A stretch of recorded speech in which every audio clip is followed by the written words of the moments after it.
যুক্তরাষ্ট্র, ইসরায়েল ও ইরান যুদ্ধের মধ্যে সামাজিক যোগাযোগ মাধ্যমে যাচাইবিহীন পোস্ট, ভিডিও ক্লিপ এবং গুজব দ্রুত ছড়িয়ে পড়ছে। বিভিন্ন অ্যাকাউন্ট থেকে পোস্ট করা হয় তেল আবিবে ইরানি হামলায় প্রধানমন্ত্রী বিনিয়ামিন নেতানিয়াহু নিহত হয়েছেন। পাশাপাশি দাবি করা হয় আহত হয়েছেন জাতীয় নিরাপত্তা মন্ত্রী ইতামার বেন গাভির।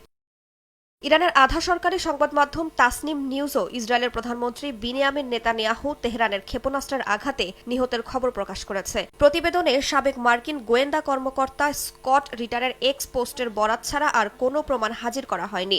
এক্সে সোমবার স্কট রিটার নামের একটি আইডি থেকে বলা হয়, ইরানি ক্ষেপণাস্ত্র নেতানিয়াহুর সরকারি বাসভবনে আঘাত হানার পর ঘটনাস্থলেই নিহত হয়েছেন নেতানিয়াহু। এ সময় তার বাড়িতে উপস্থিত ছিলেন ইতামার বেন গাভির। তিনি আহত হয়েছেন।